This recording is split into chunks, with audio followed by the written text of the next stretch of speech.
Well, we see that there's a really big opportunity, both for viewers getting content as well as advertisers to focus on the local market. It can be a hard to reach audience, especially as CTV has started to grow. Finding some of those audiences, can be a challenge out there, especially compared to traditional TV. So, we really see local as being a linchpin to content experience.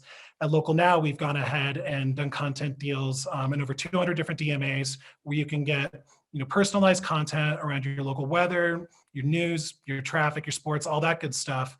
And what we're seeing is that that does differentiate Local Now in the space. Now, with that, we're able to offer a lot of other content too, where we really round out the dial with every genre of content you can think of. So the way that we like to look at the platform is, you turn on the platform, it's a daily habit, you get your local information, and then from there, we're looking to offer 360 degrees of every type of content you could want to view. So Jeff, what's the challenge, of launching independent OTT app? There's so many out there. There's a lot of competition for eyeballs, as we know, and attention. How does that work? How does discovery work? How does engagement work for you guys? And what are some learnings you could share? Yeah, it's definitely a more and more crowded space out there, and it's very competitive. To get those viewers and have them keep coming back. I mean, making your platform sticky. From what we've seen, that's the biggest challenge, but also will have the largest success. So what we try to do is go with the unique value proposition, which is this is the only place you're going to get this localized content feed, and kind of lean in with that, and then say, hey, while you're here, we've got either this exclusive content, this movie that relates to your local DMA. There's a bunch of different pieces we can offer to create a personalized content experience. And I think that's what really helps fast apps, stand out, in the mass of what we're seeing out there, because a lot of them do look homogenous. And so the challenge is, how do we offer something differentiated that, people will want to come back to? Now, Jeff, you come out of, one of the big companies in Pluto, one of the major players, and I wanted your perspective more broadly on the industry. And I was wondering how CTV content providers can mitigate against the risk of declining revenue as more providers spring up in the market. What are some of the use cases that will work, and what are some challenges that need to be solved?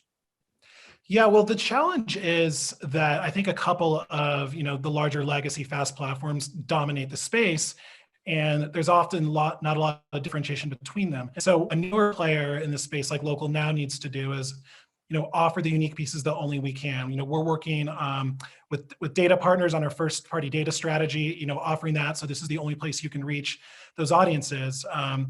The whole, I call it the spray and pray, but of just throwing your inventory out there and crossing your fingers is getting more and more difficult as more folks enter the space.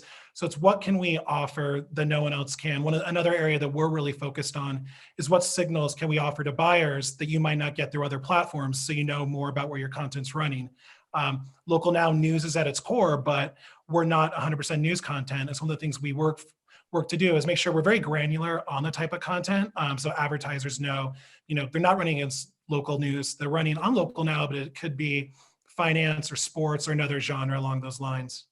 Jeff, tell us about advertising, your approach to advertising, the role of a direct sales organization, and how programmatic fits into it.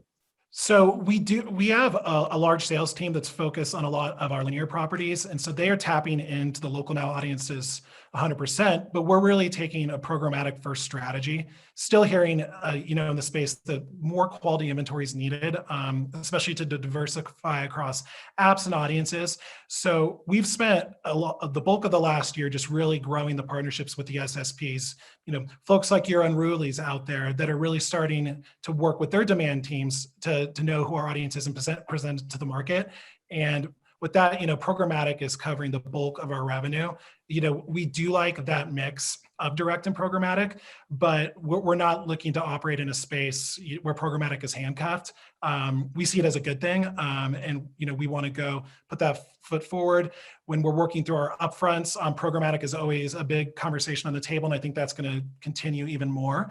And so kind of having the two work hand in hand together is where we've seen success in the past, and look forward to seeing that here. Great, Jeff. And more broadly, for the industry, it's an exciting time. Where do you think things are going in the next 12 months in terms of ad-supported, CTV? What are some trends that you might expect? I think for going into 2022, for those upfronts, we're just going to see more and more transacted programmatically. I think everyone's been kind of working around how do you do that effectively, especially compared to your traditional upfronts. And we saw great success here in 2021, and I think that will continue. One of the areas, that I think the whole industry is going to have to be mindful of, is PII and that component. CTV kind of operates right now, off on its own, but as we've seen on other platforms, that's becoming a bigger, area of concern. And I want to make sure, I think we all want to make sure we work together to stay on top of that, be very upfront with our viewers, make sure what's being passed to the ad call is not going to get flagged at any level, and kind of continue this momentum, because it would be a shame if all that went away here with all the potential of CTV.